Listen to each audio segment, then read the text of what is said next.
to today's IHS event. I'm Mark Ravina, I'm the IHS director. Our organizer today and our host in just a minute is Brittany Erwin. She's a PhD candidate. Pardon me, she's a postdoc here. My goodness, there will come a time when you'll be happy to be mistaken as someone younger. I know that is not at this moment, but she's a postdoc here at UT. And her dissertation, Order, Justice, and Topics That Do Not Deserve Much Consideration, the intersection between good governance and ritual protocol in colonial Chile, was the part of that was actually an outtake from that was a topic of her IHS talk. Yes. And it was a marvelous paper that hit on the intersection of how rituals in the colonial world could lie at the intersection of gender dynamics, tensions between the metropole and the colony, conventional and new understandings of status and power. A really wonderful talk that I assume will soon make a wonderful article. And the roundtable she's organized for us today is entitled "The State of Things in Colonial Latin America, Approaches to Material Culture," and that builds on Brittany's award-winning work, which lies at the questions of how we digitize material culture. The accomplishment for which she was commended, one of the best historical materials published in 2018 by the American Library Association, was a project she did in collaboration with the Benson. It was called Bureaucracy on the Ground in Colonial Mexico, the 1765 Visita. And what I think about this now, what I love about that project is how it brings up implicitly this question of how do we deal with the materiality of things? There's a way in which digitizing them is absolutely fabulous and saves them, but then we find that digital things are fragmentary and ephemeral in their own way. So paper is kind of groovy. And how do we deal with the idea that knowledge can exist simultaneously in multiple forms? And how do we make them all sustainable and accessible? Which I think is always the leitmotif whenever we're talking about digital. Material culture now has to include digital culture. Digital things have to focus on the materiality. That was long-winded, but I hope that sets up some interesting discussions here. And with that, I'll turn it over to you, Brittany. Okay, great. Thank you everyone for being here and being here virtually. And thanks to Mark for that intro and also for giving me the freedom to organize this event on a topic that's very interesting, I think, to a lot of Latin Americanists these days. And thank you to Alyssa for being our tech support as needed. I am very excited to be here to hear from our four esteemed scholars whose work engages with the study of objects in colonial Latin America today. I hope that these talks can not only shine a spotlight on their own fascinating scholarship, but that it also sparks a larger conversation about what we as scholars and as educators can learn about a more interdisciplinary approach to historical analysis. I have a couple very short remarks first, and then I will introduce the speakers, and we should have a few minutes for questions at the end. Anybody on Zoom can submit a question at any point through the chat, and then we will save them and get to them at the end.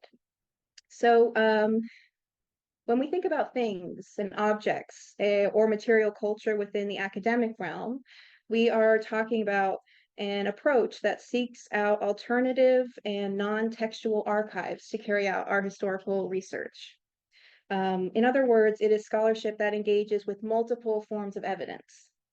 That could be material, visual, bodily, environmental, different kinds of evidence that go beyond the written word. In my own work on festivals and ceremonies in the late colonial period, I think about objects a lot. Special curtains played important roles in these community events, as did decorative benches, cushions, canes, jewelry, clothing, saddles, and carriages, and so on.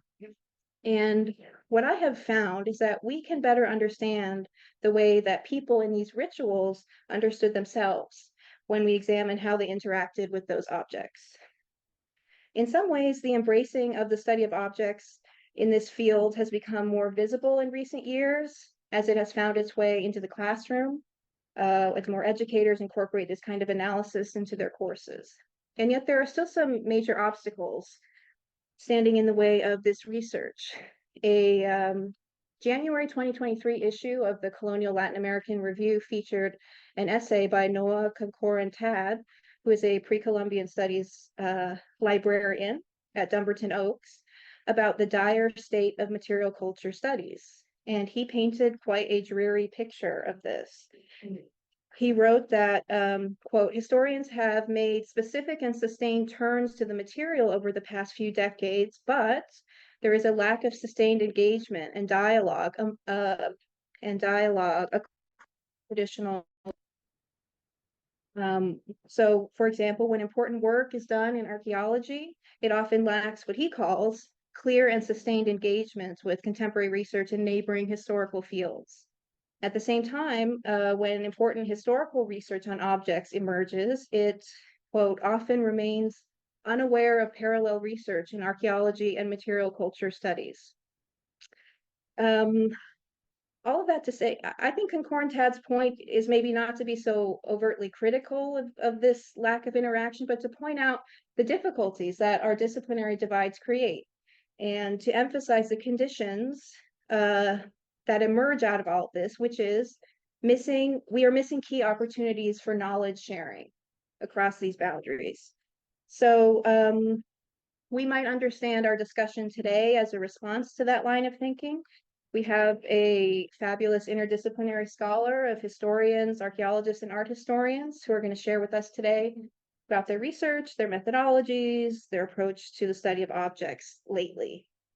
Hearing from them individually would, of course, enlighten us in important ways about their celebrated scholarship. But I think listening to them together will bring out an even richer conversation about the many ways we can use objects to better understand colonial Latin America.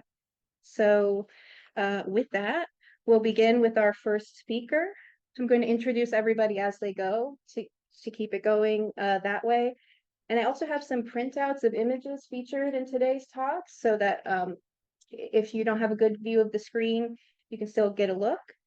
So I'll pass those around. First up is we have here Enrique Rodríguez-Alegría, who is a professor in anthropology here at UT Austin. He is an archaeologist focusing mostly on the Mexica, or otherwise known as the Aztec, and Spanish empires. He did his dissertation research with material excavated in the houses of Spanish colonizers by the Programa de Arqueología Urbana in Mexico City. He currently directs a project in Xaltocan, is that how you say it? You can say it that way, yes. A small town north of Mexico City. And this is a town many of us might know because that's where the new airport close to Mexico City is located. And where paleontologists excavated hundreds of mammoth skeletons in recent years. He is the co-editor of the Oxford Handbook of the Aztec, and his most recent book is titled How to Make a New Spain, and it just came out with Oxford Press. So please take it away. Oh, thank you. I will hand myself, but please let me know if I go over for too long. Well, thank you. Good afternoon, everyone. Thank you for being here, and thank you, Brittany, for organizing this and including me. Share your screen. Oh, I should share my screen. I will get that done now. Thank you. Am I doing it? Oh. There we go. And then, oh, I made the same mistake. Can you help me hit play? So go to slideshow. And from beginning. Uh-oh. There we go. There you go. Okay. Thank you. Sorry for the pause there, and thank you again, everyone, for being here. I'll begin with a little bit of an introduction to my work. I'm an archaeologist, which means that I use material remains as my main line of evidence to talk about the past. But I'm also interested in the material world as my subject, not just my line of evidence. This is common, many of us archaeologists do this. Some archaeologists focus more on things that are not exclusively material, climate change, although there's a strong material component to that, of course, or gender or the state. But most of us focus on material culture as evidence, or material remains as evidence, and often as the subject of our work. A main question that I have had in recent years is how people use the material world in relation to their social lives, to their cultural life, to their creative processes, knowledge formation, and so on. So it's a question about the relationship between the material world and personal. And more specifically, in my case study, I am very interested in technology and how it changed or did not change, it depends, on in the colonial period in Latin America. I have also become especially interested in what people have called the material turn in different disciplines and different fields. The material turn, and more narrowly in calls to abandon studying society in favor of studying material agency, which is a position that I critique. It is, I am interested in both, again, in material and in society. The calls, at least in archaeology, the calls to abandon the study of society in favor of material culture came at the time that people were rediscovering and emphasizing the active roles that indigenous people and Africans had in the colonial period. And I found it a little disturbing that people were called, at the same time that some people were saying, oh, let's study the roles of indigenous people. Other people are saying, oh, let's forget about studying society and just focus on the material. So I feel that the project to bring the participation of different groups of people is still alive, and I hope that it stays that way. In my work, I have studied too many different categories of material culture because I'm interested in all of them, including ceramics. These are ceramics from colonial Mexico City, stone tools, architectural remains, jewelry, and anything that leaves a material trace. I have also studied the chemical signatures of material remains, either to find them there when they're decomposed, most often to know the origin of objects. So where were different things made and how did they get here? And in the case of human DNA, to figure out relationships between different populations. So these people whose remains we have found, where did they come from, or who are they related to? And especially, are they related to the living populations today, which has become really important as part of my work. Aside from studying the archaeological remains, I also work with historical documents. In my most recent book, I made it sound like I've written like 20. I've written 2. So I didn't mean to, in my second book. In my second book, I worked with the probate inventories of 39 Spanish colonizers who died in Mexico City in the 16th century, and the lists of items that they left behind, the things that they owned. And I treated them like one would treat the artifacts found in our archaeological excavations. So I compiled these enormous data set of over 11,000 individual items and the different descriptions that the Spanish themselves provided to help me understand what their material worlds were like. I love that the material and archaeological evidence, I'm sorry, the material and the historical evidence complement one another.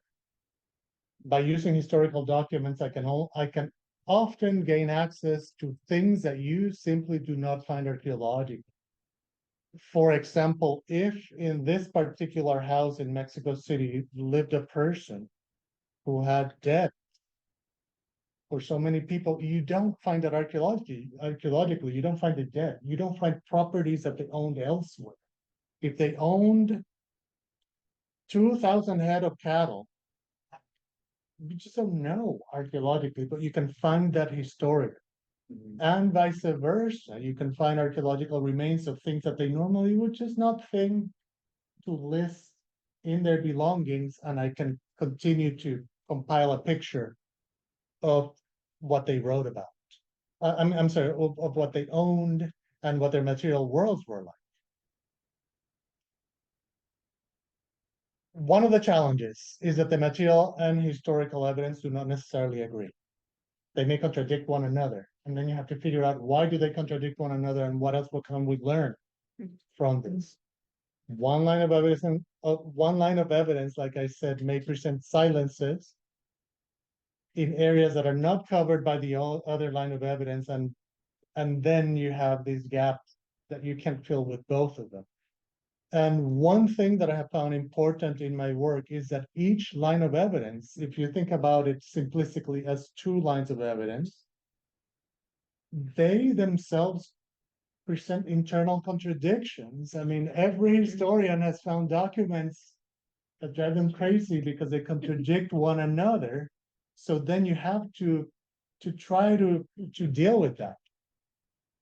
I have found it useful to let go of the idea that one line of evidence is more reliable than the other. I have begun to embrace the contradictions that they present and use them to ask further questions, or even to accept the ambiguity and how messy the past was. So no simple stories ever in history, which is great in many ways and frustrating when you're having to deal with it.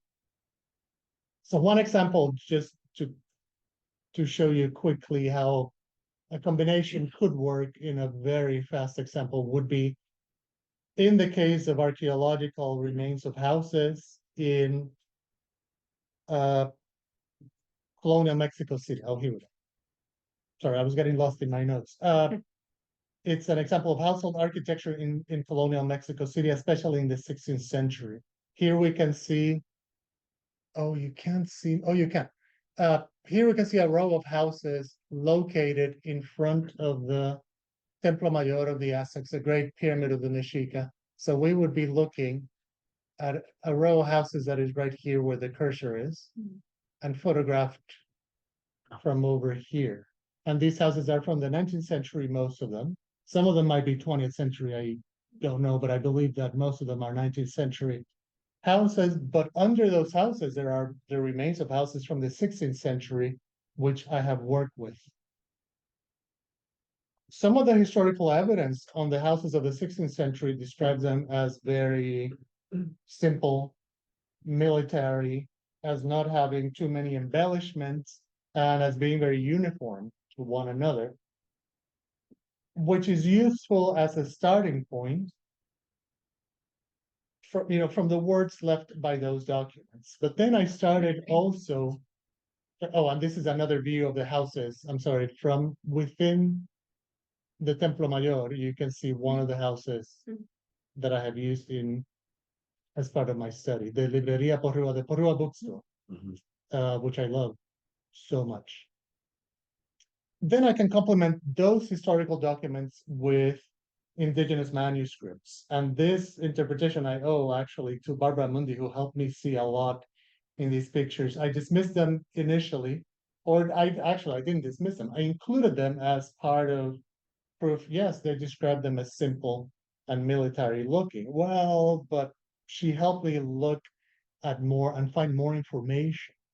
And for example, noticing that the pictures are made with red and black ink, that the pictures they attempt to show the craftsmanship, that they had arches, that the arches were three-dimensional, that the houses had facades that had some depth to them, that they were making a claim that these houses had windows upstairs, probably a balcony, and then these sort of lookout windows with awnings, that they were very well made. Also, there was a claim of expertise from the part of the person who was drawing this in saying, I know how to use these different inks. I know how to use the red. I know how to use the black ink, which were considered, according to Elizabeth Boone, a claim of mastery, a claim of wisdom. Okay, a wise person has the black ink and the red ink, and they know how to make this. So from the words and the images, I can start building a more complex picture of what the houses of Spaniards in colonial Mexico City were like. And then I can also look at the archaeological remains. The Programa de Arqueología Urbana in Mexico City, they excavate houses all around the historic center of the city. So this house, I'll come back to it in a minute.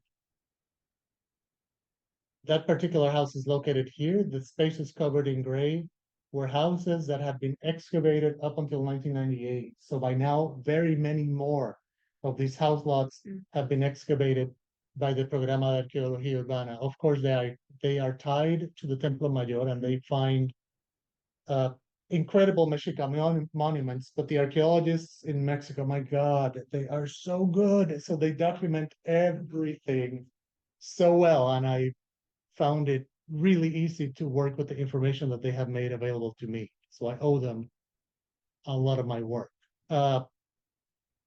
And when I looked at the descriptions of all of these different houses that they have excavated, I started finding, a lot of indigenous technologies in them. One good example would be Donceles 97. That's the address of the house. It has, you can see the voids here all over. These are pilings that the Mexica used to manage subsiding on this difficult ground, the very shaky ground, literally, I mean, earthquakes and all in Mexico City. The houses where the Spanish lived were made with basalt and andesite lajas. What's the word for lajas? Rock. What? Slabs. Thank you. Slabs. Andesite and other kinds of slabs that they used. They also used tesontle, a volcanic rock widely used in Mexico. They used polished red and white plaster in the houses of Spaniards. So all of these technologies are suddenly making it look like an indigenous palace where the Spanish lived, rather than a house that was supposedly plain and very military looking.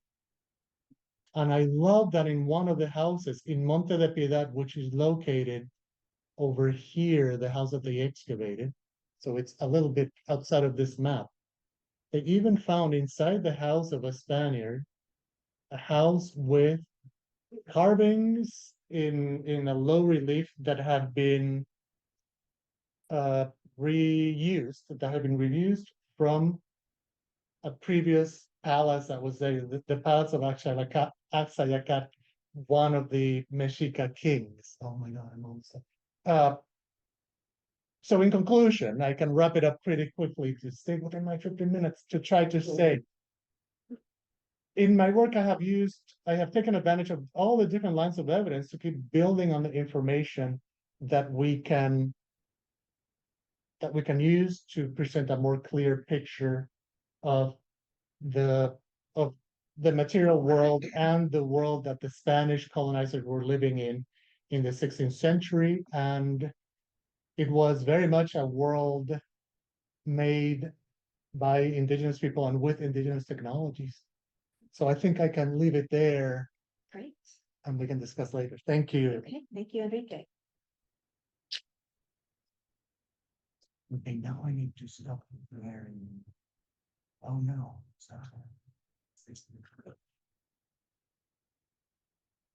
Did I stop sharing? You did, yes. Yes. Okay. All right, up next, we will have Catherine Mills joining us today, all the way from Spain. We're grateful she can tune in with the time change. Catherine Mills, some of us know her as Kate, is a PhD candidate in the history of art and architecture at Harvard. And she is set to defend at the end of this month. And so that's another reason we're glad you're here, making time for us in this very busy period of your life. Her dissertation questions the interrelationship between architecture, sacred art objects, and rituals in convents in colonial Latin America. She is particularly interested in the multiple afterlives of colonial objects, And she also co-hosts a public history project podcast called Las Cosas Tienen Vida. And I encourage you to check it out if you haven't heard of that. In another connection to UT, Kate was a recipient of a pre-doctoral fellowship from the Toma Collection of Art of the Spanish Americas in 2020. And that's a collection many of us in this room know very well because it's so well featured at the Blanton. And so whenever you're ready, Kate, please take it away. Okay. Let's see, how do I share? Thing goes all funky. Okay. All right. So to begin, I would like to say thank you to everyone for bearing with me. I'm virtual. I wish I could be with you all in person, but unfortunately, that's a little impossible right now.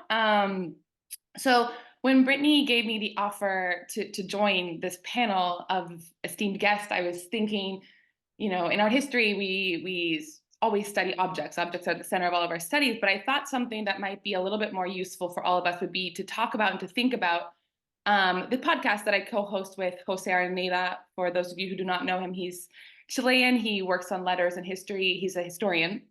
And so I have him up here above, so he's with us in spirit now while we speak. And so I wanted to talk today, and I wanted to think through how this podcast came to be, sort of talk about some of the metrics that we use, some of the things that have worked really well, and sort of think about where it's going in the future. I'll give a heads up. We're in our 7th season of production, so I would say it's on a good foot. So this podcast started in the middle of the COVID-19 pandemic. Jose and I, and Brittany, I think I can say this as well, we all stayed in Seville during the pandemic. And, you know, for everyone worldwide, it was a crazy moment. But when we were able to go back to the archives, you know, obviously with masks and with reduced number of people, I think one of the things that many of us who've worked in the Archivo General de las Indias knows is how lovely the 11 a.m. coffee breaks are and how generative they really are for all scholars, because, you know, you can be an art historian working with historians and anthropologists and archaeologists, and it's just this wonderful generative moment. And so Jose and I tried to continue, you know, that dynamic, even though there were just 2 of us who went to any of these coffee breaks, and sometimes more people would join us. But we were talking a lot and really reflecting a lot on, you know, what is the state of our field and what's going to happen in the future with these art historical objects, with these historical papers. You know, people aren't reading them enough. We're not getting readership. Some of the latest, most great research isn't making it to the public, right? We kept saying, how do we create this sort of community that allows these objects to come to the forefront? Because if we don't start protecting them, they're going to go away, right? That was the idea. And so we threw out a lot of different ideas, and what we came up with was a podcast. So just to give a background on the theoretical underpinning of the project, obviously we all know very well Apatorai, Alfred Gell. I could also list George Kubler, but sort of this idea where we are thinking through that every single object has a history, right? And so we are thinking through that these do not have to be, you know, the greatest, you know, Velázquez paintings that are the only things that we're interested in. We are interested in every single object. And as I will comment on in the future, our podcast has featured every single object, including, like Brittany said, we've had a cushion that was the middle of a ritual debate. And so how do we do this podcast, right? And so we send an invite to leading scholars throughout the globe. All of our podcasts are through Zoom, so we can thankfully do that.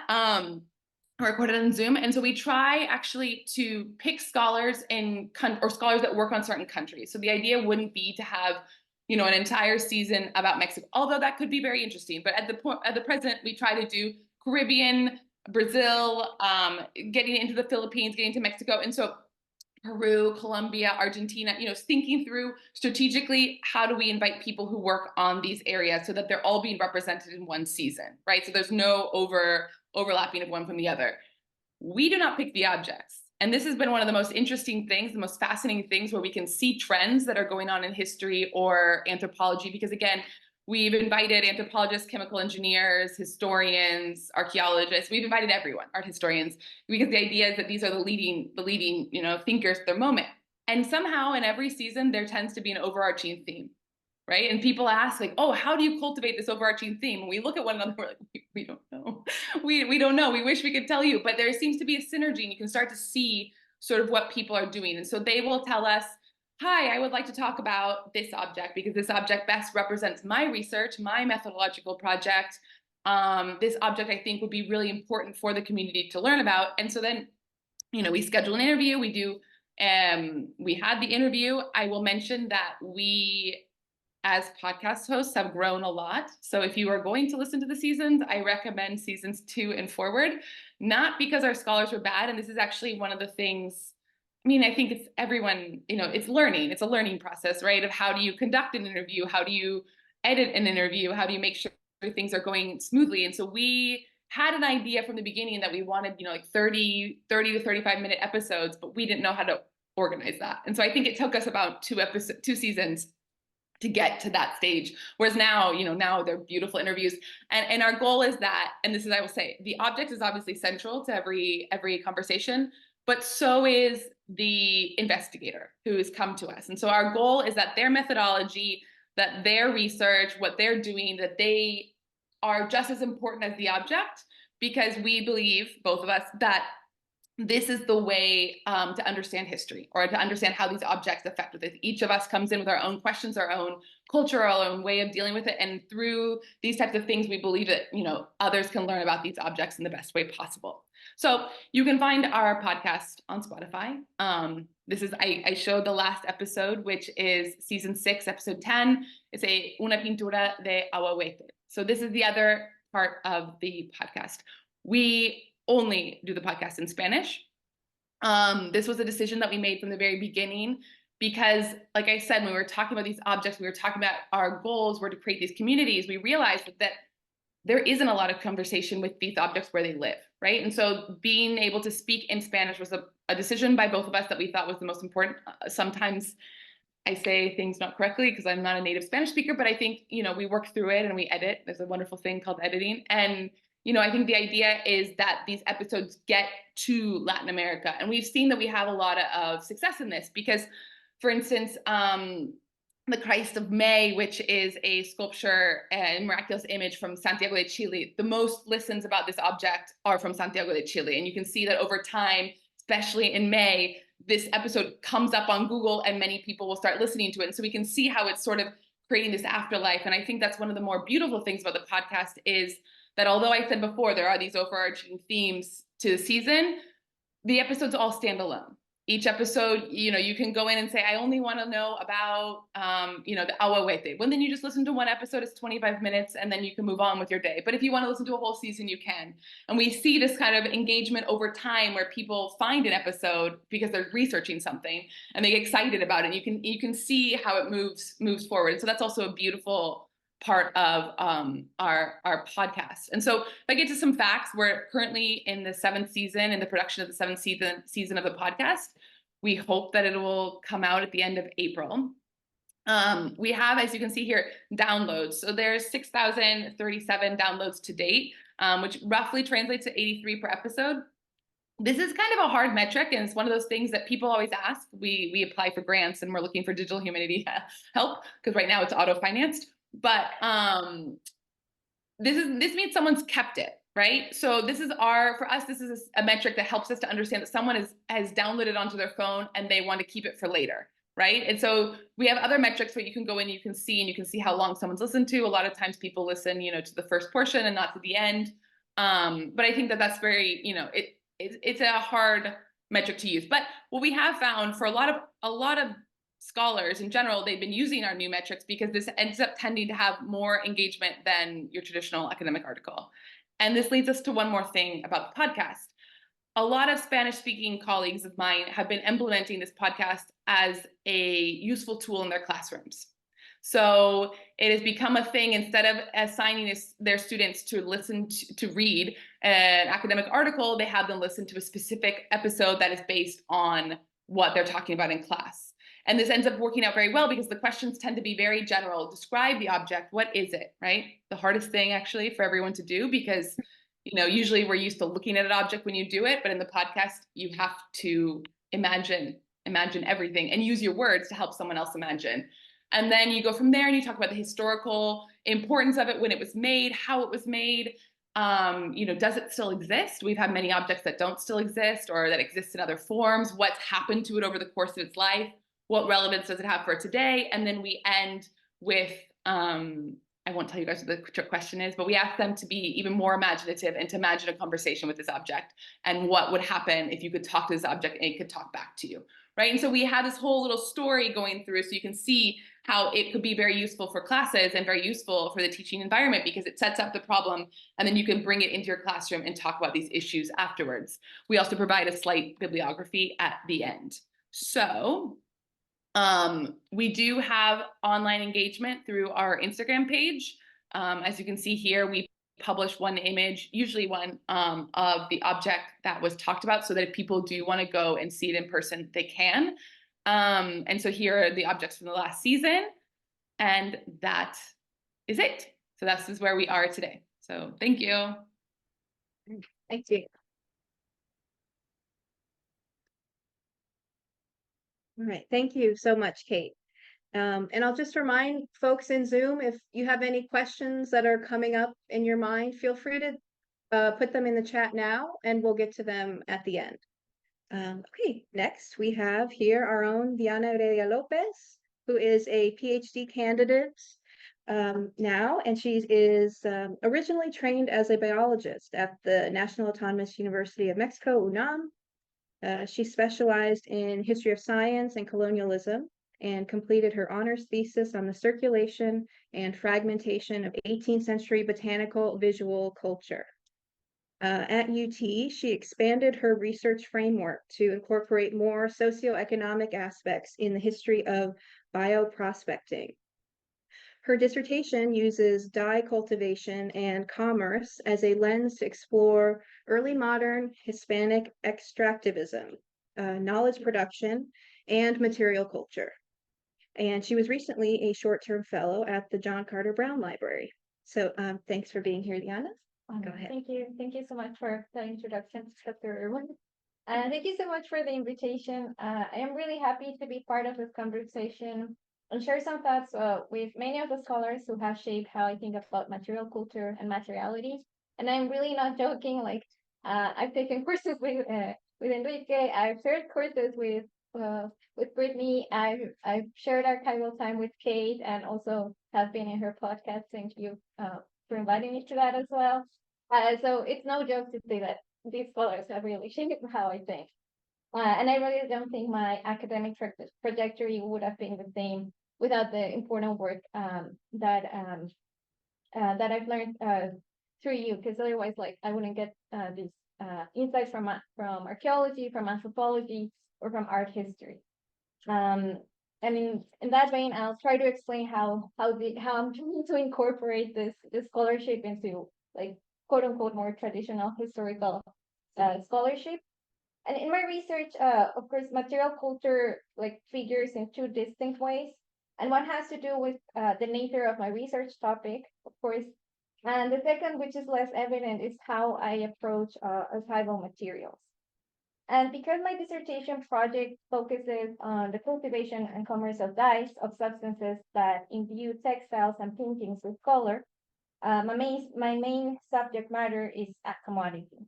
And although not all commodity histories are necessarily studies on materiality, we can discuss about that, I will say a good commodity history will bring forward the material aspects of their object of study.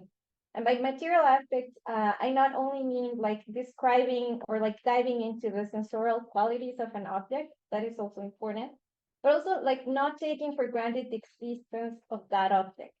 That is to understand that humans are the ones that bring objects to life, and these are not just passive products of like abstract forces like economics, politics, or nature. So in my search to understand how American broadly understood, American dyes became part of transoceanic flows of commerce, I have drawn from studies, first of all, in early modern material culture. And this literature has taken seriously the role of objects in generating new ways of knowing, and its role in shifting epistemic cultures and values. And admittedly, most of these studies have focused like on European locales. They have all like this global awareness that allows them to kind of collapse the distance between the local and the global. For example, there are scholars working in the local museum of the city of Leiden asking themselves how dyers and textile producers were concerned about the importation of cochineal from New Spain, because otherwise they would not be able to produce clothes that would be then commerced in Japan to make kimonos. So back when I envisioned this project, my rather naive idea was then to ask these kind of questions, but in colonial settings. And I am very aware that I cannot necessarily use the same methods or frameworks as my correspondents in Leiden. But I do not think it is an understatement to say that many communities in colonial Latin America were at the very same front of what I would call material frontiers. And such frontiers, when I think about them in the material realm, include the transplantation of flora and fauna, the incorporation of new tools and materials, like Enrique so nicely explained to us, but also the adaptation of new crafting techniques, and also, very importantly, the consumption of new wares and goods. So my goal in studying a coveted dye like cochineal was not really to understand how these small, unusual parasitic insects travel to other places as commodities, but instead was to really ask how those who were involved in producing this dye were part of these bigger and more multifaceted frontiers. So in doing that, I really wanted to follow Byron Hammond's provocation in his 2010 piece that's called The Mirrors of Las Meninas, which really invites us to think beyond the dichotomy like of having American producers of goods, and then we only have European consumers of luxury. Like we also need to think, we can also invert those roles and bring like a fuller picture into what these changes in early modern material culture meant. And another line of thinking that has really influenced how I view my object of study is also thinking about disconnections. As I mentioned earlier, objects can be very effective in bridging instances of the local and the global. But objects are not always binding. So we can have transplantation efforts that can be fruitless, and I will talk briefly about that. Gifts that can be misinterpreted. We can have also laborers that can destroy prickly pear fields overnight, thereby disrupting like what people call the commodity chain. And for me, incorporating these episodes of disconnection have been key because they have allowed me to bring counter narratives of prescribed commodity successes. And this is especially true for cochineal because its own impressive dyeing qualities and exotic character always seem to account for its increased demand in Eurasian artisanal and artistic spaces. And in this regard, I do want to say two things. Is that the external desire for luxury goods and Spanish rigid fiscal policies cannot be our only or our best explanation in accounting for how extractivism occurred in colonial Latin America. And the second thing too that I want to add to that is that for every successful commodity that we're able to find in the archive, there is also like at least a failed attempt to introduce another one. Mm-hmm. So that's what I mean, like these connections are important because now, like even though people were very eager to obtain some of these substances or to make some projects happen, there are instances where things fail. And it's also important to account for those, to really think about how different actors can thwart these efforts. Here, if I have time, I hope you have several minutes left. Okay, you're all set. So here I just want to introduce two counterpoints to the narrative of cochineal, which some of you have already known through my work in progress. But we have an instance, one of the earliest instances of transplanting dyes came from the other way, not exporting cochineal to Europe, but rather bringing in an European dye that was called pastel or woad.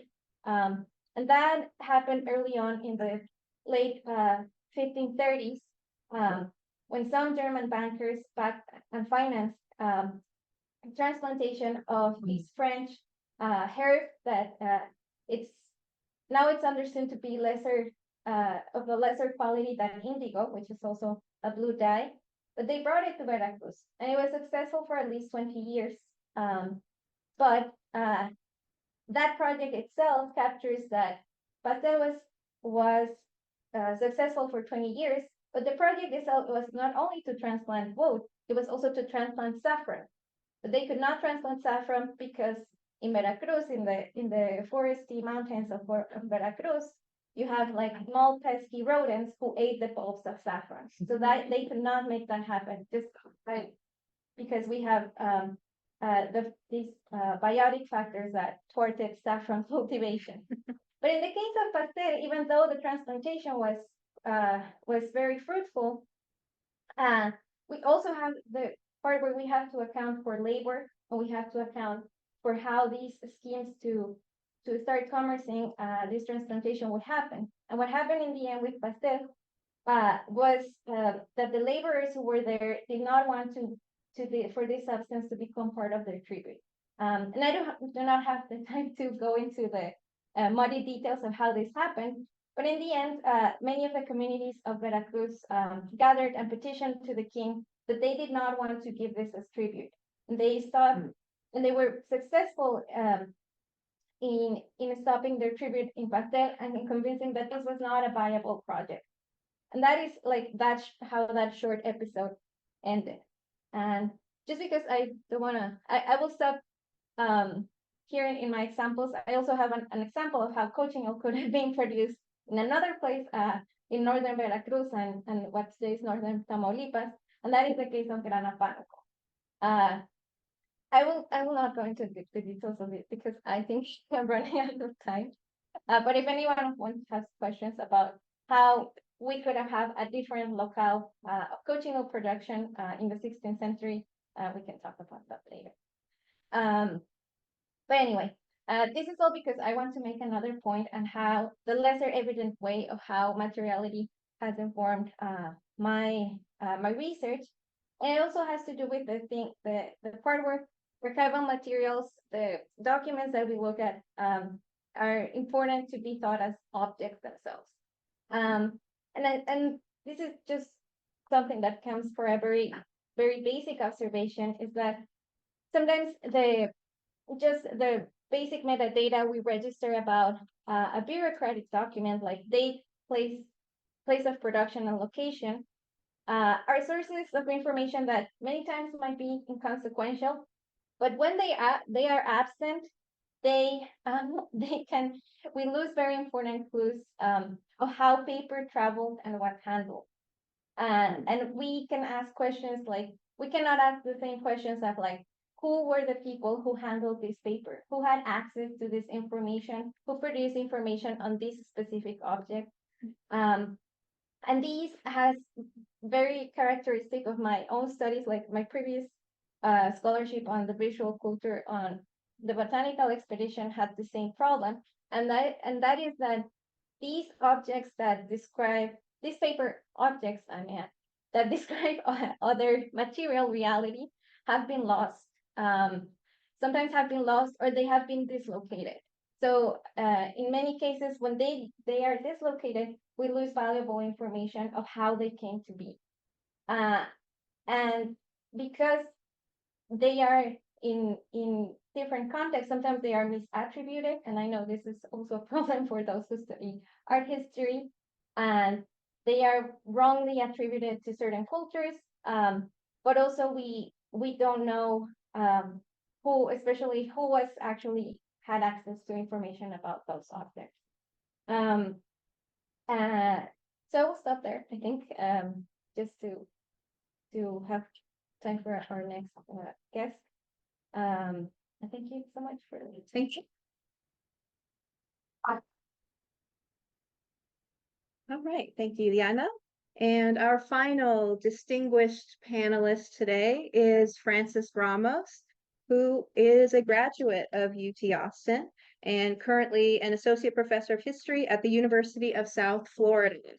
She's the author of Identity, Ritual, and Power in Colonial Puebla, which was published through University of Arizona Press in 2012. And she's also the recipient of the Michael C. Meyer Award for the best book on Mexico, published between 2008 and 2012. She is the author of numerous journal articles and book chapters in both Spanish and English, including most recently in the Colonial Latin American Review and 2022, and in Espacio Tiempo y Forma in 2023. Dr. Ramos has just submitted her second book manuscript called The Rebirth of the Spanish Empire, War and Sacred Kinship in Early Bourbon Mexico for peer review. Last week, I think. And her research has been funded by various grants and fellowships, including a 2020 National Endowment for the Humanities Fellowship. And we are thrilled to have you.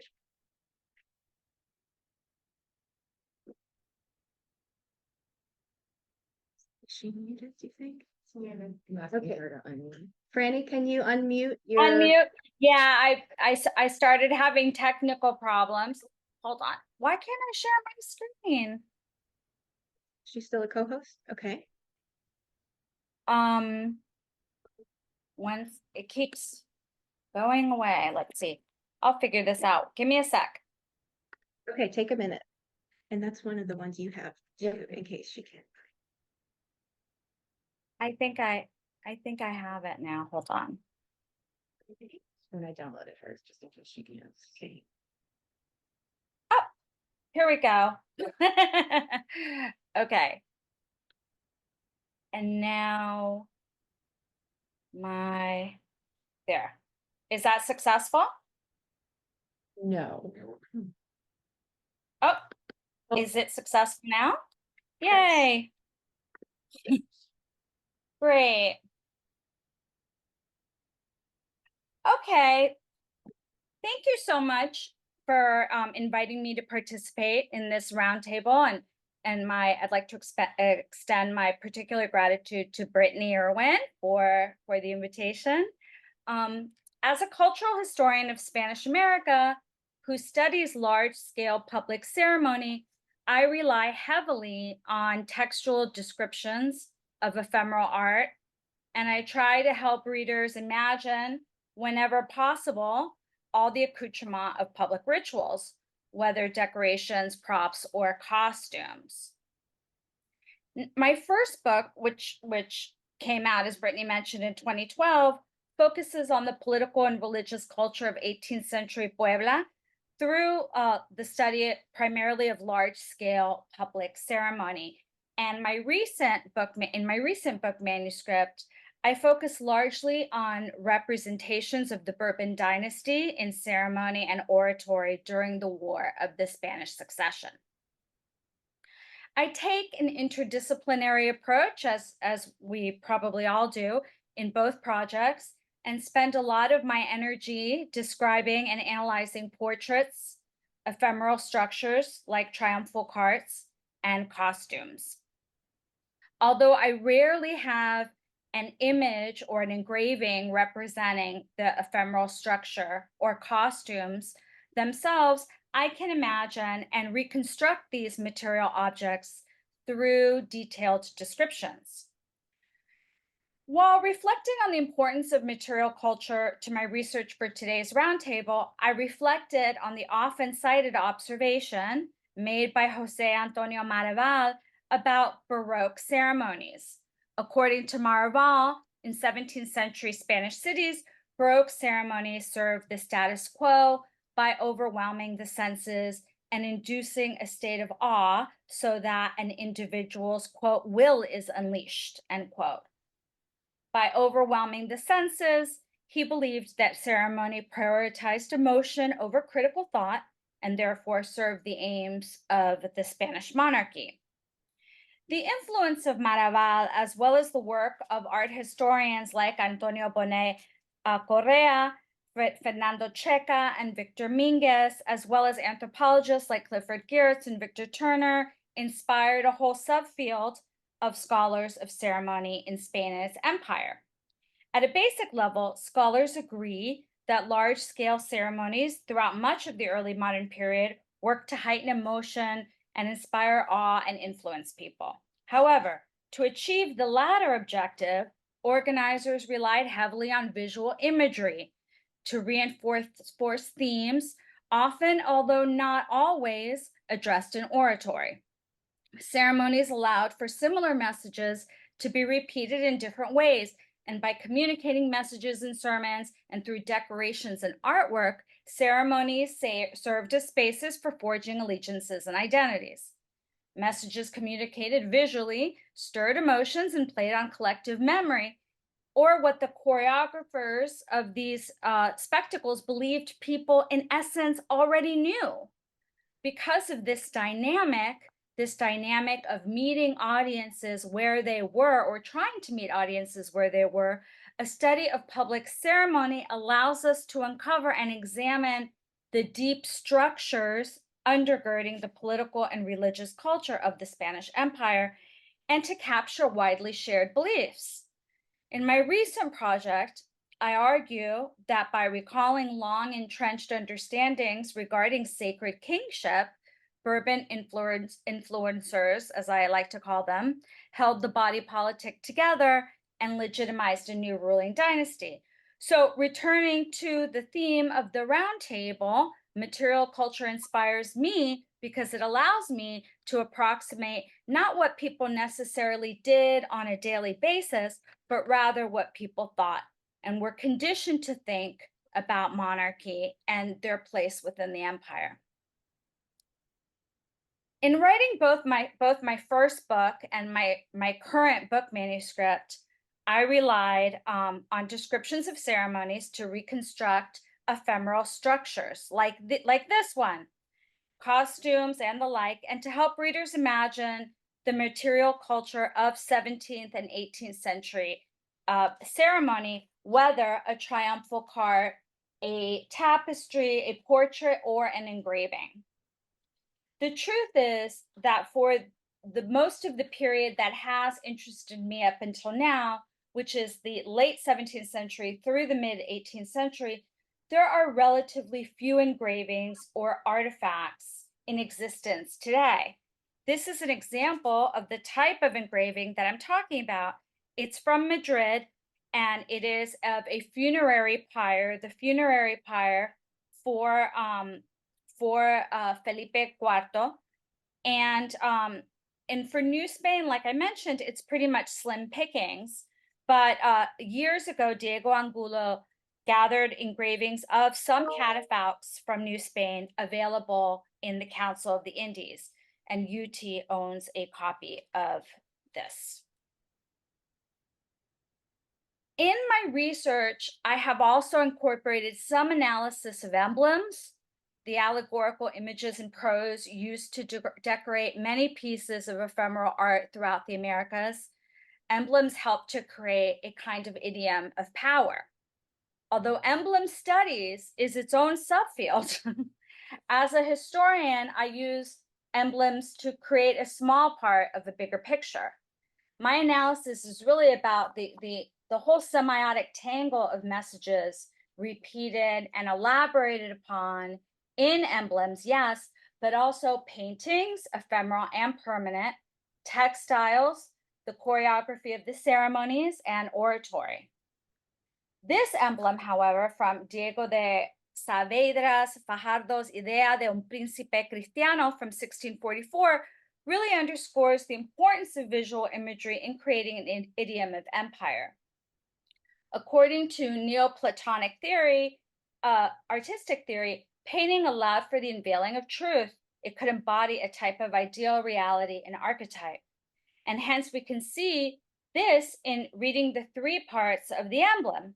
The mote ad omnia, to all things, or toward all things, the image of paint, brushes, and a canvas, and the poem, which significantly reads, con el pincel y los colores muestra en todas las cosas su poder el arte. Con ello, si no es naturaleza la pintura, es tan semejante a ella que en sus obras se engaña la vista. You know, it's always like there's a repeat message in different emblems and in different descriptions of ceremonies about how artistic pieces bring the subject physically present, crossing time and space. In theory, then, painting and emblems could communicate universal truths, or were believed to be able to communicate universal truths that transcended time and space.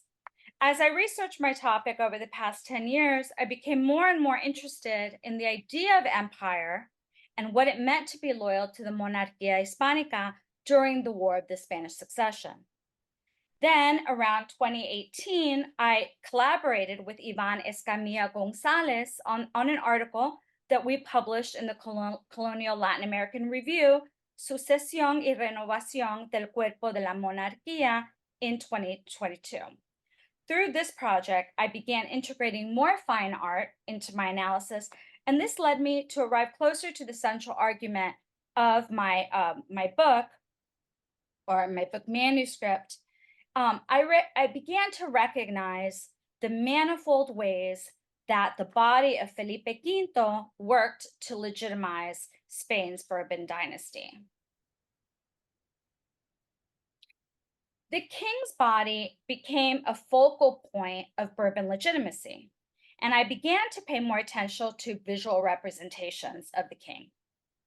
In 1700, Joseph Vivian created a portrait of Felipe V, and this became the basis for a fine engraving by Cornelius Vermeulen, which in turn served as the inspiration for engravings reproduced and shipped throughout the Indies.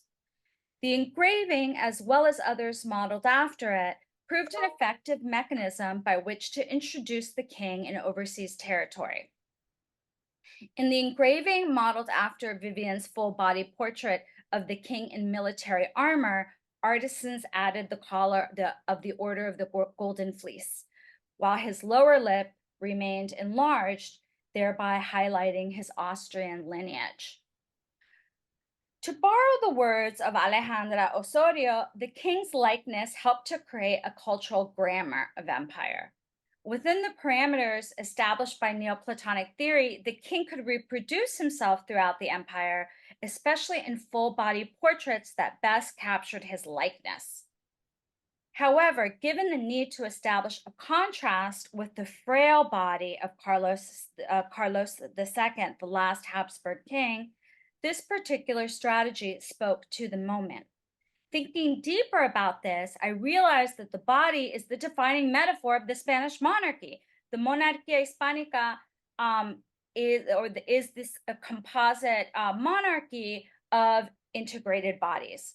All kinds of references to bodies acted as mnemonic devices that trigger memory, association, and collective understandings of sacred kingship, whether it be the body of the king, the body of Christ, the imperial body politic, or the many corporate bodies or cuerpos on the ground, like the cuerpos municipales, cuerpos eclesiásticos, or the cuerpo sujeto relationship between towns.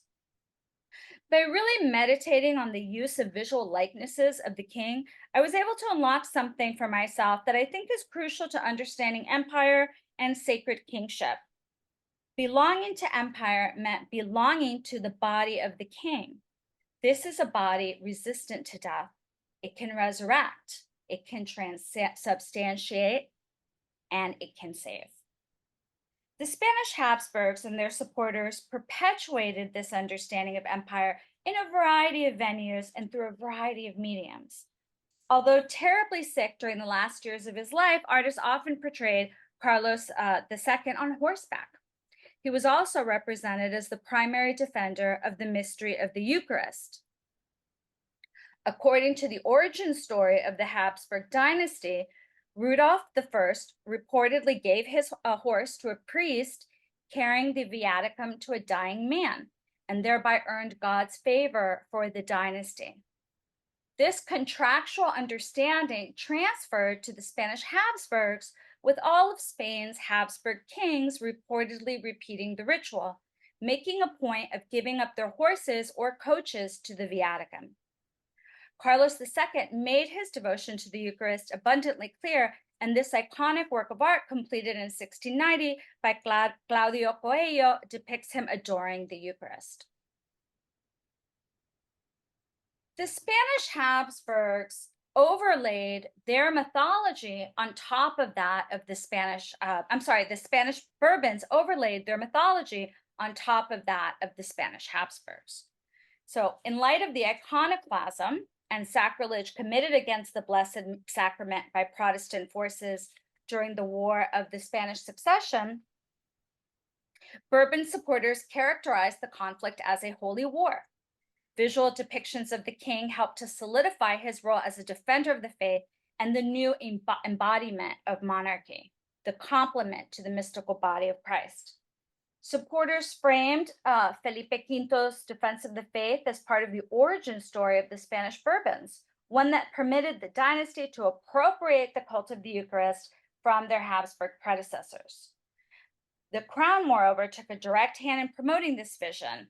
The Hieronymites, the order responsible for the construction and maintenance of the Palacio Real de Aranjuez, commissioned this painting, Felipe Quinto, Vencedor de la Herejía, by Felipe de Silva, to commemorate the king's victory, a very important victory in 1710. Completed around 1712, it depicts Felipe de Quinto to the left of the Palacio Real, or perhaps alluding to the New Jerusalem at the end of days, right? That you have the walled kind of city, with the queen and the crown prince to the right. And behind the monarch is an allegorical representation of faith holding the Blessed Sacrament, with the Immaculate Conception crowning the image. The foreground of the image rides a dragon, representing the heretical enemy being stabbed by both Felipe Quinto and Luis I, the first Bourbon crowned Prince of Spain. Now, significantly, in 1711, Felipe Quinto installed an annual feast day to make amends to the Most Holy Sacrament, instructing municipalities throughout the empire, including New Spain, which is the area of my study, instructing that it be honored perpetually on the Sunday preceding the feast day of the Immaculate Conception. And in municipalities, throughout New Spain, councilmen attended the annual mass and sermon en cuerpo, or as the body of their municipality, through independence. So to conclude, material culture plays a big part in my research. For anyone interested in the political culture of the Spanish Empire or in public ceremony and festive culture, it's important. Whether I actually see an object or not, I try to see it through detailed descriptions and my mind's eye. By really considering these objects in conjunction, and this is what's been very important to me, in conjunction with sermons and other relevant sources, I seek to understand how contemporaries understood monarchy and empire during the transition from Habsburg to Bourbon rule. Thank you very much.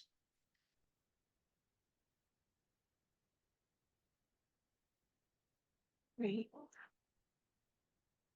Thank you, Franny, and thank you to all of our speakers today. I think this has been a really fascinating discussion of the ways we can and really should seek to understand objects if we study political culture or the economy or cultural expression.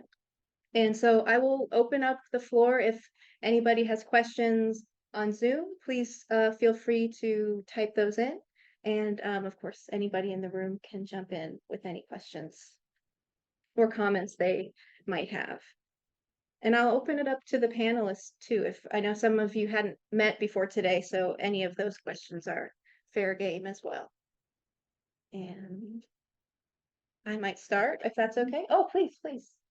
I just have oh, they'll be able to hear me. Yes, Yes. I have a question for Kate. So your podcast is right now on Spotify. Does that mean that it's archived there for a long time, or should you look for archiving elsewhere? How does it work to have a podcast and make it live long? That's a great question. It's a little more complicated. So we use a proxy site in the middle. So it's called Buzzsprout. I skipped a step when I was explaining it, but so Buzzsprout is really helpful because it is a platform which can hold your podcast for a very long period of time. There are some restrictions if you have a free account to how many, episodes you can put in at a certain time, but even if it's a free account, you can keep it there for forever. And that was one of our goals, was to keep the podcast live for as long as physically possible. And then from there, it actually sends it everywhere. So it's on Spotify, it's on Apple Podcasts, it's on Google Podcasts, it's on anywhere you want it to go, because basically what this site does is it holds your information, it holds the metadata, and then it sends it everywhere.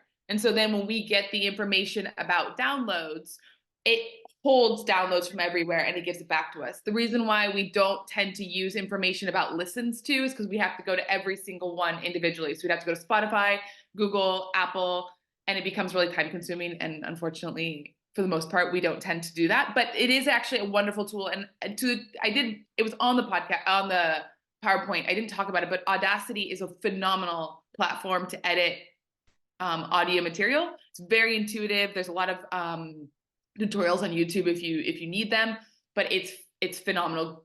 Zoom has very good audio. If you turn on the original sound for musicians, it turns out much better.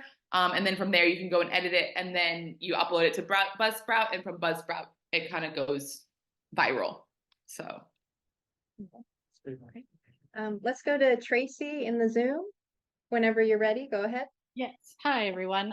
Thank you for such a wonderful panel. This is super interesting and informative. And I have what might be a slightly niche question, but I think it's really interesting that a lot of us are trying to reconstitute the material world from textual traces in the documents, which is what I'm doing as well when I try to think about material culture. But I'm wondering if any of you have thought about the documents themselves in a material way, the documents that you are extracting information from, and how the materiality of the production of documents that deal with material culture might, well, I guess what the implications of that might be. And that comes from the fact that my current research is on letter writing. So I really think about how they got the paper and where they got the ink and who was doing the writing. But I think that those concerns could extend beyond kind of private letter writing to other kinds of documentation as well. Thank you very much. You mentioned that. Yeah, I can jump on that. This is what I was trying to get at when towards the end when I perhaps did not articulate it super well. But yeah, I think historians who have like trying to pay attention to this to how the archival materials are produced. I think just grounding some questions that we've always asked about our documents in really thinking like there was someone who interacted and had a purpose in creating this written document that itself is also like something that had to be shipped, that had to be transported, and there was like the expectation that would be a response from the other side. And this applies both to private letter writing, but also like writing to, to like in bureaucratic culture. I do think that for the Spanish archives, especially for the most like, like thinking about codices, like the most visually appealing and the most, things that are considered as curiosities, we have the problem that they have been taken out of context, that they have like in different moments in time, and Camila knows about this too. Some of these original collections have been fragmented, and in the process we also have lost information about them that could tell us like how the producers or even the people who acquired those materials interacted with them. And I'm thinking very specifically, for instance, and Enrique, you showed also a picture from the Kingsborough collection. That collection has a lot of bureaucratic documents that raises a lot of questions like, how did people get access to this? And it has to do with who was the last royal chronicler in the Bourbon dynasty. But all of those things are like kind of separated, and it's kind of hard to understand why, for instance, you have a memorial on coaching and cultivation, and you also have like these codices. So I think it's worth thinking also like when the collections, where's that provenance, the question about provenance. All right. Yes. There was a hand up on Zoom that beat everyone. Oh, Franny, yes, please. I just wanted to speak to the sources that I work a lot with, and that are probably like the majority of that take up the majority of my bulk of source material, are printed sermons. And so I have to think about them a lot, because to produce, to publish a sermon in this period, it was expensive, and it had a patron supported the printing of it, right? So somebody usually involved in the ceremony. So maybe if it's like a ceremony of the Real Audiencia of Mexico, it could be an oidor. There's a few cases of like two of the same oidores producing descriptions. And they tell us a lot about patronage, like who is it dedicated to, right? Who is it dedicated to in Spain? So it's going to be sent. Like I even saw one sermon that was dedicated to the nanny, the aya of not Carlos II, of Luis I, right? So it tells you a lot. Like I'm sure that people that are going to want to reconstruct a lot of these patronage networks, and probably should use these a lot if they're not necessary, if they can't find like a relación de méritos, right? Then these things really do kind of give like the history of a little bit of a snippet of people's relationships. Like you can see like, which calificadores are giving their licenses or their approvals to the sermons. So, they reveal a lot for people that are interested in other questions. What about, Franny, what about the engravings of the king's image? Sort of thinking about who that was for coming over from Spain. Do you have information about how those were circulated? Because it's certainly more portable than a real portrait of the king. Well, there's references here and there. There's not a lot of detailed information, but there's references, like for example, Antonio Robles, the diarist from the early 18th century, Mexico City. He wrote that when a recent flota arrived, it arrived with beautiful engravings of the king, right? So, and we know there's other references that, like Aaron Olivas, for example, he found references to French sailors, because the French military became involved immediately, and a lot of different French sailors arrived to protect New Spain and engage in contraband, but to protect New Spain, and many brought engravings along with them on orders from the French crown to disseminate the image of the king, right? So do we have surviving engravings that circulated in New Spain? None that I have found, just many references to them. Yes, Rosario. Just another thing that I think it's important when talking about documents is look at las marcas de fuego. Oh yeah. Because that traces you to the manufacturer of the paper, and then you can through there you can start finding the way on from the maker to the one using it as paper to write whatever they want to write. And that is something that was very interesting in the maps at de las relaciones geográficas at the Benson. We found that they are from an Italian producer, and it was very interesting to see how from Italy the paper went most likely through Barcelona to Spain and then to Mexico, so the indigenous artists could draw the maps. So it was a fantastic example how to trace that through one little image, in the document. If I could just piggyback on that just for a second, and the marcas de fuego are so important to my work, and fortunately they some of the libraries that I've used have noted where the marca de fuego is from. Particularly, I've been able to identify like which convent.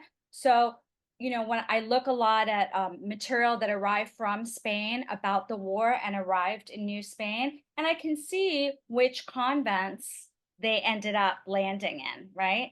In which collections before nationalization and the grouping together of a ton of imprints. Great. I think our next question is from Jane.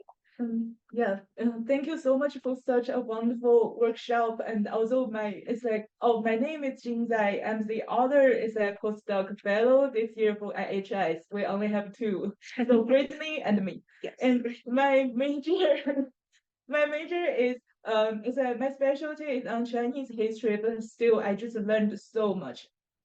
Here are several questions I'm thinking about. So for the whole panel, I'm thinking it's like usually underrepresented groups, other groups that lacked their own text to be researched. So from the material culture perspective, it's like how can our research of the material culture reflected the marginalized, underrepresented groups?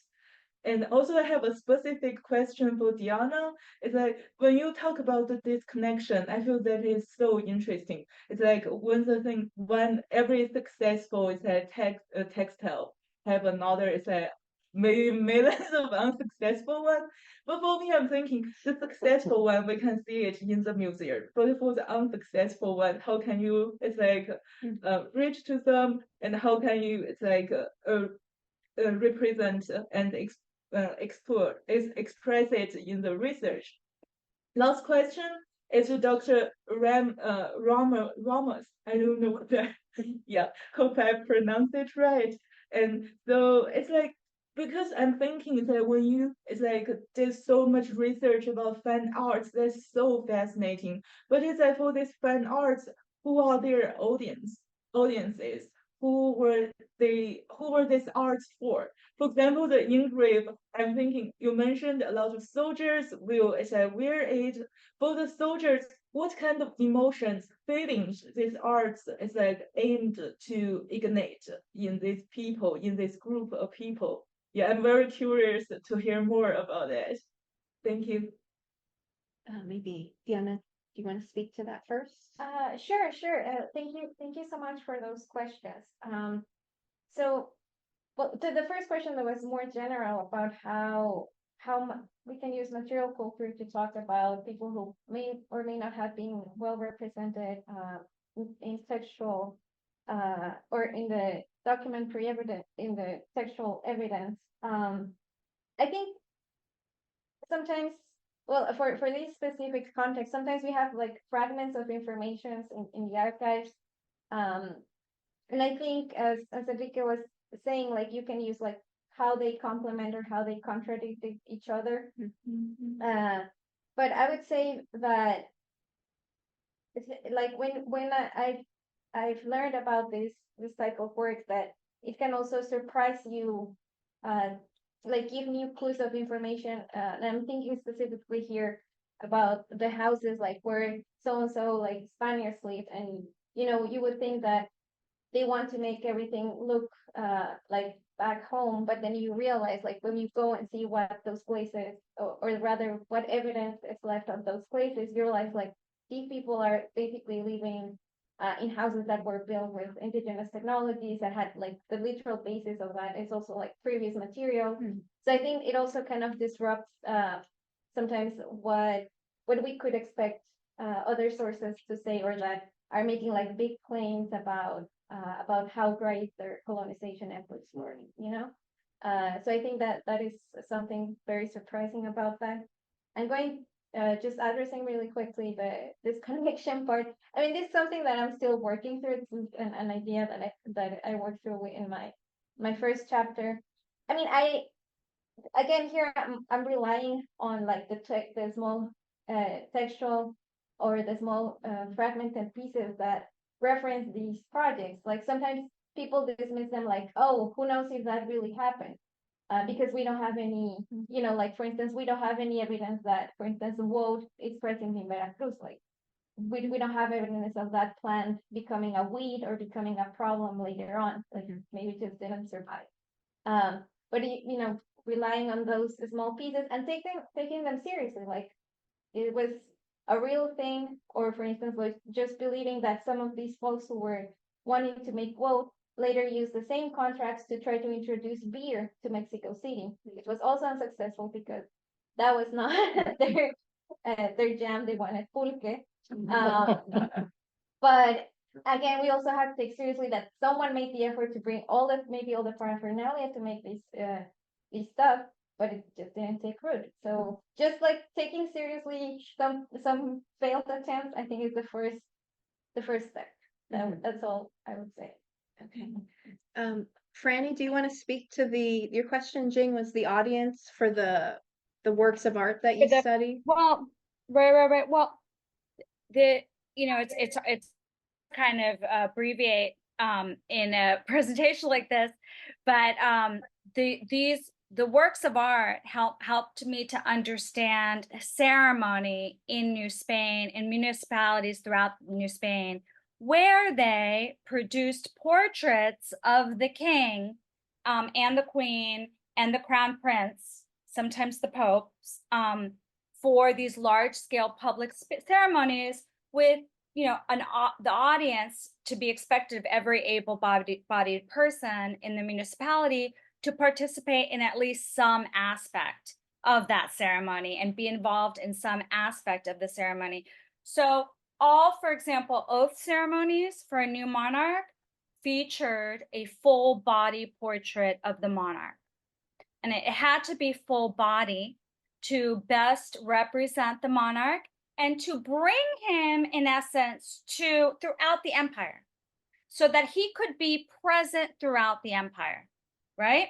And so you have full body portraits in Puebla, you have full body portraits in Valladolid, Mexico City, Tlaxcala, Huejotzingo later on for the oath ceremony for Luis I.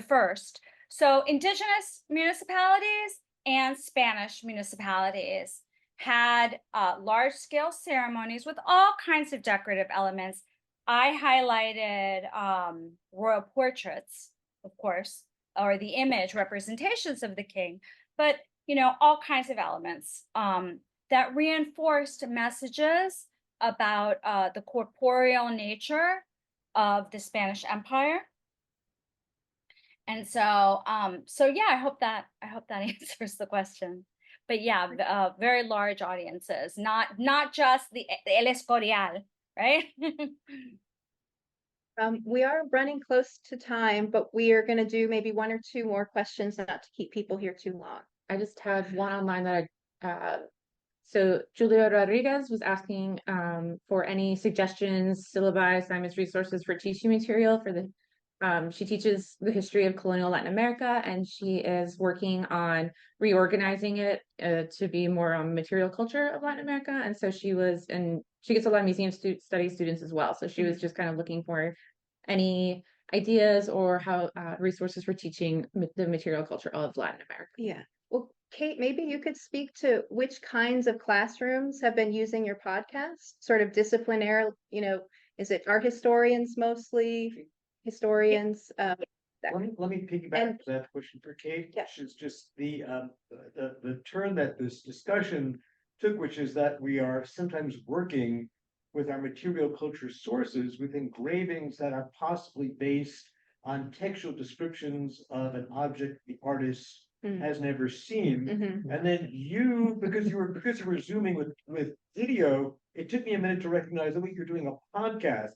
So you, in fact, then are describing these objects in prose that by the engraver this just seems to call out, the irony calls for a theoretical intervention, right? So something really interesting going on here that I think requires us to be more conscious of what's going on here between these levels of description, which is totally meta and probably too abstract for the 30 seconds overtime. But I would love to hear your thoughts on what you're doing when you're podcasting.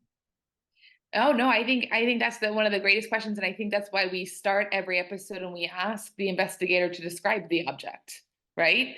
And it's so fascinating to see how different people describe an object. We've had many documents, actually, to answer the question before. We've had many documents. We've had an episode on watermarks. We've had an episode on seals.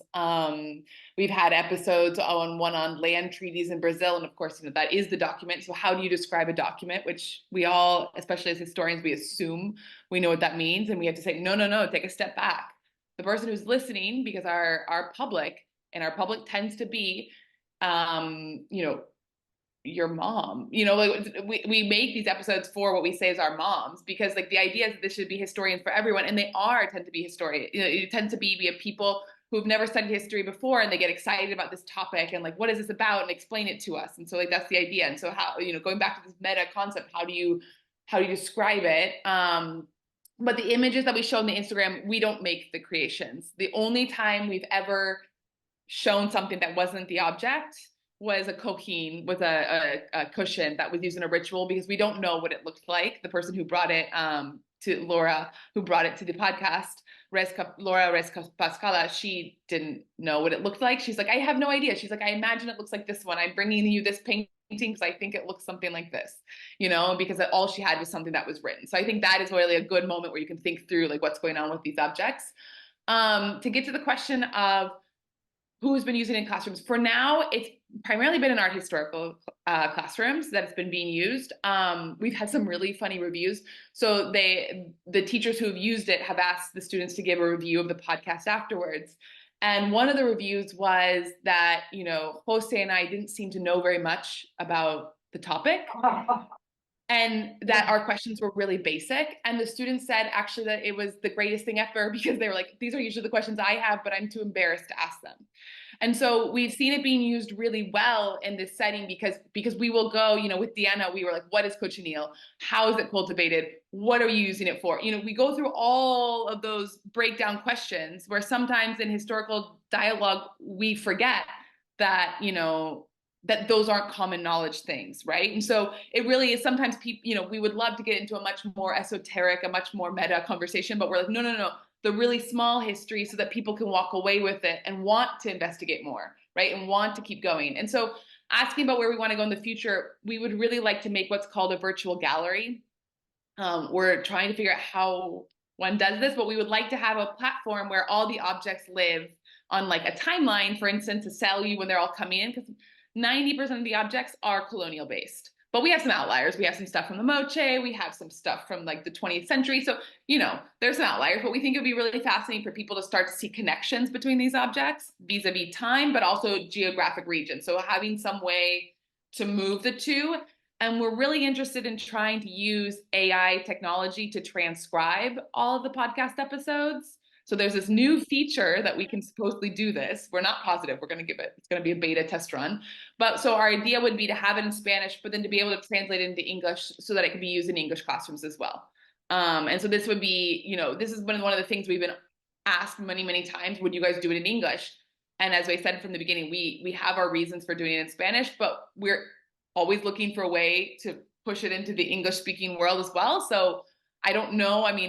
I don't know if podcasts translate. I don't know if AI can do podcasts, but at least in some sort of textual form, it could exist in an English speaking world too. Any final thoughts before we wrap up? Okay, well, I think we'll wrap up here. Thank you again to our speakers today. This has been a really fascinating discussion. Thank you all.